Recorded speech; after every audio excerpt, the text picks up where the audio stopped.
everyone, and welcome to Connections for Life, your gas utility weekly update show. I'm tpeet.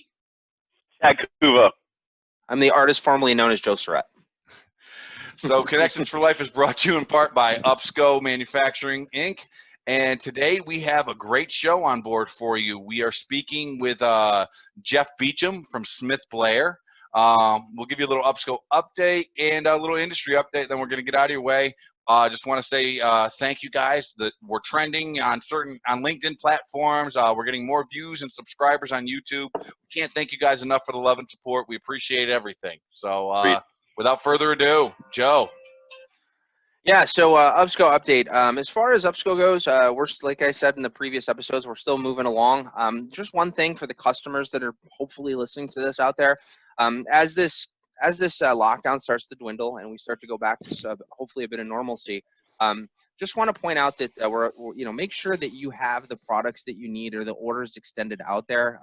We've been trending pretty well. We haven't seen a large differential in ordering and order volume, but I know that once this goes back to again some sense of normalcy, we're going to have probably some demand issues and some supply issues. So the quicker you can get your orders in now, the better off you'll be. I mean, even if they're not till November or whatever, we'll just lock those in the manufacturing schedule to make sure that we have enough product for you to keep you moving. We're trying to do our best we can to look at forecasts, see what typical usage is and see how we're trending on those to make sure that we're staying on top of that. So that's the first thing. The second thing would be the hand sanitizer. We had brought that up in previous episodes. Again, Upsco is selling hand sanitizer. It is now packaged in, Ted? 24 case quantities, I want to say. You can get 96 bottles. 24. You don't have to order a full pallet anymore. You can get like a quarter of a pallet. I think it's 26 cases or 96 bottles, something like that. So you don't have to have the full pallet quantity. And we talked about it a little bit, Joe, a couple of episodes ago, but I think one of the more important things, as we've heard from customers, is that they're using it to more than just disinfect themselves. They're using it to disinfect their tools with a spray bottle. Correct. So just something to put out there. And keep in mind, we did talk about it on a previous episode, but this stuff is like water. So it's able to be put in an aerosol to be sprayed. Bottle. You can use it just out of the bottle. So there are some multiple uses for it. So if you do need any information, please contact us. It is available. There is not any supply or shortage issues. It's available to be shipped within a day or two. So it's there. So that's really all we have this week for Upsco update. Let's say we're just I know we're excited about bringing Chris, excuse me. I get messed up in my episodes here. We're bringing Jeff on. And we'll save the Chris till another. There is a Chris. We'll just bring him on later. Coming. But we're excited to have Jeff on. I've known Jeff for a long time. I had the pleasure of spending many days and hours and weeks in holes with him, working on encapsulation fittings and end caps and coupling. So Jeff's a wealth of information. We're looking forward to having him. And I'll leave it at that. So with that said, we're going to bring on Jeff Beauchamp from Blair.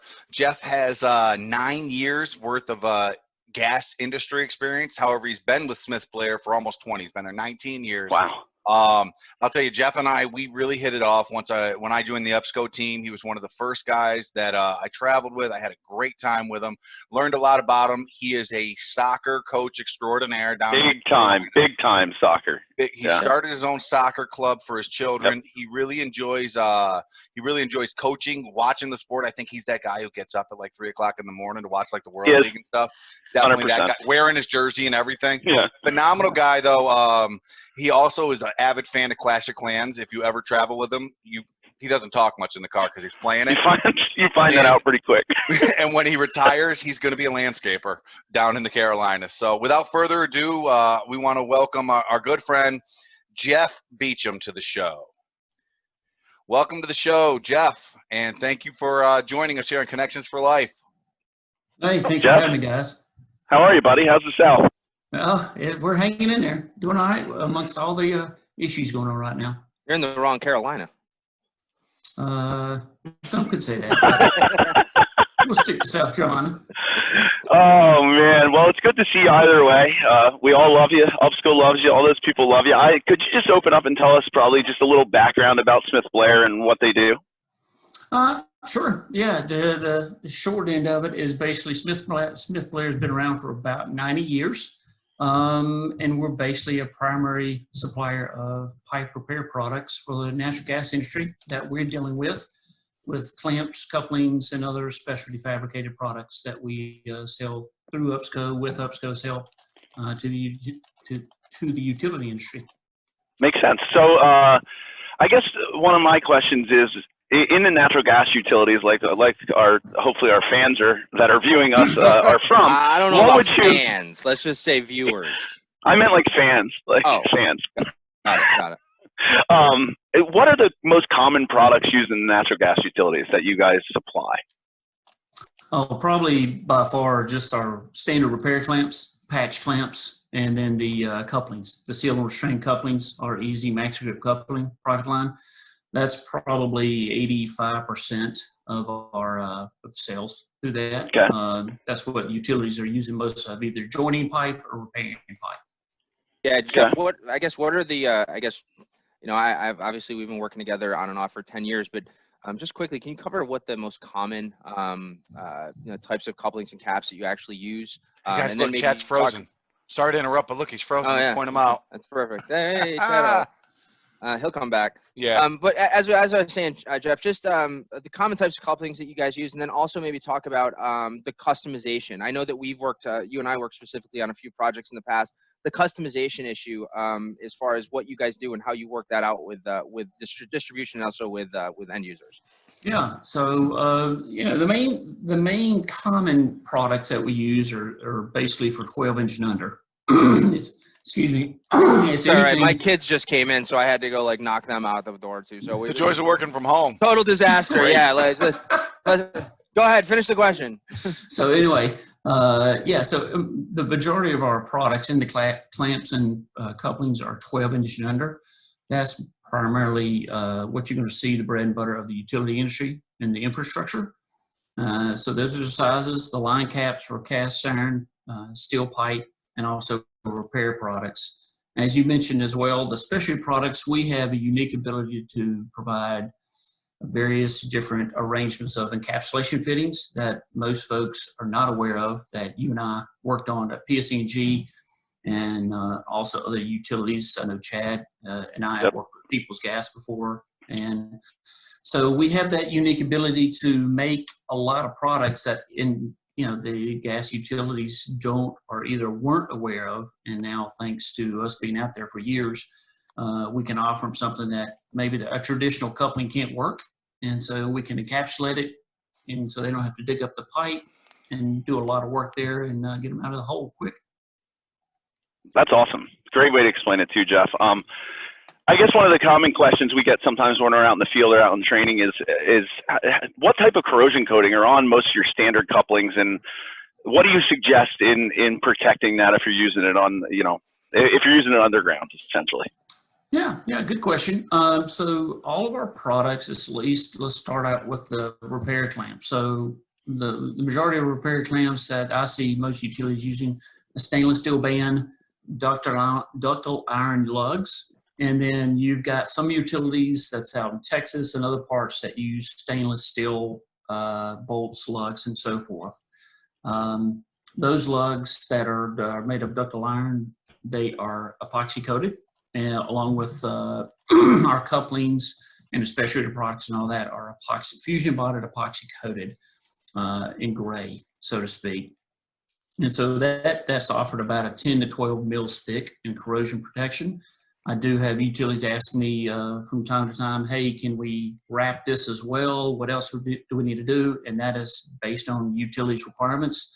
We also have the ability to provide 2 anode connectors on our couplings and line caps and other products, where most of them just come with 1 anode connector. So it can give you a dual protection, so to speak, like that. And we also, most of our couplings, the utility asks, they can come with an insulated gasket. So I don't know if I answered that question thoroughly, but I think that's what you were asking as far as corrosion protection, as far as what our products.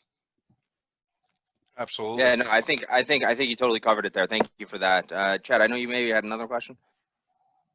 I think Chad's frozen again, but Chad's frozen again. I know it's going to be go ahead, Chad. You're running in regards to training. in the field training, in advance of installation training, what kind of procedures and recommendations do you have there? Oh, we lost the soldier. Down goes Frazier. Let's see how long before he comes back. This will be a new thing for on the episode. The new challenges of working from home. How long are you away? Yeah. There he is. Hey, he's back. I'm gonna cry. So are we. Yeah. Sorry, no, you are. You should have been happy I was Yeah, gone. we're done. It was perfect, Jeff. Great job. Perfect. Yeah. Chad, Chad, that was your we best episode yet, Chad, by the way. Yeah, Thank perfect. you. Thank Awesome you job. guys. I appreciate it. Between that and the one you said Appalachian, right? Yes. No. Yeah. So back honestly, to training, Jeff. Back to training. I was going to say back to training.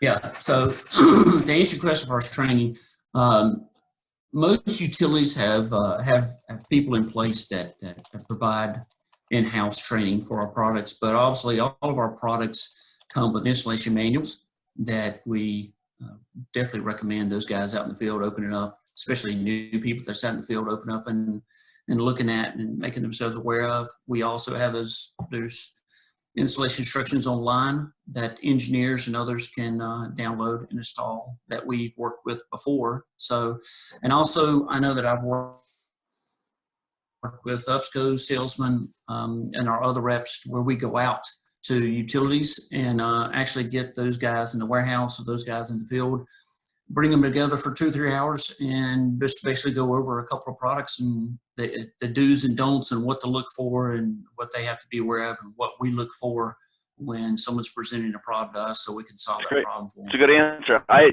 know one of the hot topics of the year or last year or leading into this year is the PHMSA regulations that came out in regards to Category 1. Can you tell us a little bit about maybe just a small breakdown of what that all meant to the industry in general, and then also what Smith Blair has done to combat those regulations and become compliant, I guess? Yeah, it was a big hurdle to get through Category 1. It's a new regulation that preceded myself when I came on board with Smith Blair in the gas industry. So it's always been around in the background, but it finally raised up, and based on all the conditions that happened over the last couple of years with explosions and so forth, PHMSA, who's a regulating body, decided to go ahead and implement that Category 1 rating. What that meant basically was taking our current testing that we had done with our Easy Max grips and the line caps, and we had to add 4 new tests to that requirement. Wow. So that's not to get into the weeds. Quite a bit. It's quite a bit of new tests, and especially in our industry. Yeah, it was. It was. Some would say it was overkill, but it doesn't matter. It was required, so we successfully passed that and got those tested and got the test reports back by a third-party engineer. So we've been giving those to utilities. But it was, I have to tell you, it was something that our engineering group tackled and basically did in about a 3-month period, which was amazing. If you could get behind the scenes and see what all they had to do. The tests were extensive as far as the thermal cycling tests, the pull test, a console load test. Basically those couplings now that's passed, they should never have to come out of the ground, so to speak. Well, that's phenomenal, Jeff. With that said, I know we work together closely on several aspects of going through the regulations and whatnot on that. And one of the things I think maybe you could share was just something that would slip completely underneath the radar as far as updating the literature and the instructions for the ones that you didn't have to change enabled people to keep their couplings that they'd already purchased, essentially, correct? Yeah, correct. So a misconception or misrepresentation that I actually had to go through and try to define what Category 1 meant, what Category 1 was standing for, is it just dealt with the side of the coupling that dealt with the IPS side or the PE side of the pipe. Didn't affect cast iron, so all line caps that dealt with cast iron was not affected. And for our line caps, most utilities are using our line caps for steel pipe, so technically they weren't affected. It was only those couplings that were joining to IPS, so we had to take those and test all those. So makes sense. Luckily for us, But we're at a luckily point. for us that Sorry, it's skipping around. I think we're having some audio issues, so I apologize. Yeah. I was just gonna say, like, so you guys, I guess we're at a point now where you're clear. Everything's good. Your testing's done. Everything's complete. I know there was a lot of conjecture there as to when that was going to be done, but for the record, today it's completed and we're good to go. Yep, for the record, our 2 through 8 inch is complete. Good. So the 12 inch is our final obstacle or coupling size that we're working on. We've got a prototype in-house. We've got the components ready, and so we're going to start the initial testing. But right now, we're just waiting for our independent lab to test, get back online and test for us. So we're anticipating that to be finalized hopefully by the late months of Q2 or early Q3 at the most. Well, that's awesome. That's great, Jeff. Like, awesome information. I know that that's been something that you guys have been working on for a long time. I know it's been a lot of questions for the guys out there as far as when is this going to be. So I think that's really great news for all of us. I also would like to welcome back Chad on his 56K modem that he's running. Clearly, it's really weird. When I hear the noise, it's really good. It's really good. Yeah, it's a dial-up modem we got going on over here. But in all honesty, Jeff, as with all of the other guests, man, we've worked with you for a long time. It's always been awesome. We really appreciate you taking the time for us to come on here to talk about your product lines, and we're really fortunate to have such a great company to work with in yourself and also Smith Blair. So just from all of us, thank you very much, and we look forward to maybe in a couple more shows bringing you back on, and we can talk about some more maybe live. Maybe we could actually see it live. Yeah. And you can play Clash of Clans in my car while we drive around. Yeah, that'll be great. So, yeah, for those of you that don't know, Jeff has a raging addiction to Clash of Clans. He's an avid Clash of Clander. Or anything there He's that also addicted to any kind of Viking programming on public television. So with all that being said, Jeff, dude, we love you to death. Thank you again. It's been an honor. It always is, and we'll see you real soon. Yeah, enjoy the conversation, conversation, you guys take care. All right. Thanks, Later, buddy. Jeff, man, that was a great interview. Thank you so much for joining us on the show here today. We really appreciate you. Always awesome. It is always awesome. That Southern drawl. So with that said, we want to give you a little industry update now. Don't got a whole lot for you. However, this week some news came down the pipe. One of upstate New York's utilities, National Fuel Gas, purchased all the gathering lines from Shell Corp for around $150 million. That's a big deal. And a steal. That seems like a bargain. Yeah. Hey, I want them as my negotiator moving forward right. on things. That's all I got, though. How about you, Joe? Yeah, guys, I just wanted to talk about some SGA events that are coming up. I did mention a few of them on the other show. They've posted some more. One of the things that I'll include in this episode's links underneath is the link to the Southern Gas training workshops. They have a whole bunch listed on there that are really good. Some of them do give you professional development hours. So for those of you that need to keep them up for the engineering. Yeah. I mean, for the engineering, the criteria and things like that, that's all available still online. There are some classes, some things that are coming up. We have a pipeline design class. It's a 3-day workshop from May 12th to the 14th. We have a May 14th, SJ has a Sustain Through the Pandemic webinar. May 19th, they have a Future of the Industry, and then so on and so forth. So on and so forth. There's several more beyond that, but those are just kind of the most relevant ones for this time period. I would suggest getting on there. I've taken a few. They're really informative. Unfortunately, they did an industry, a gas 101 kind of thing yesterday, and I didn't make that, but that is also available. I think that's going to be being done again. That is a pay type of situation, but there's a lot of really good information in that. So I just really suggest we'll add the links. We'll put them on the bottom of the web pages, or excuse me, the YouTube feed, like we always do. But if you have time, and we all kind of have time right now, it's definitely something that makes a lot of sense. So with that being said, the only other thing that I had was I know I've heard some rumblings out there that there's been some pipe supply issues, plastic pipe supply issues. For those of you that don't know, we represent Charter Plastics. We're their field rep agent. And we do, they're a rock solid company, fun company to work with, very knowledgeable, very industry focused. Family run too, small business. Owner run and operated. Yeah. I mean, the owner works on the floor. So, Yep. I mean, just a great company. They're not experiencing, as far as I know, too much delays or lead time issues. So if you do have some problems with plastic pipe, just something to consider. We can help you out there. So that's really all I had, Ted. I got one more I just came up with. I wanted to put it out there that anyone who deals in the butt fusion industry, fusing plastic pipe together, McElroy Manufacturing is putting out these amazing weekly training that take place at 1 p.m. And if you have any interest in joining or signing up for one of their weekly trainings, please reach out, contact me. We'll make sure we get you on the invite list for that. This week we are going over their certified inspection program for their equipment, and with the PHMSA regulations and all the rules and regulations in the natural gas industry, or the water is a lot of the butt fusion as well. We want to invite you guys to get as much knowledge on that as possible. So feel free to reach out to me or anyone here. Thanks. Great points. Great points. And guys, those were all great. I didn't have too many industry updates today, but I did want to talk about who we're bringing in next week as our featured guest, which is Frank Rampton from Trenton Corp.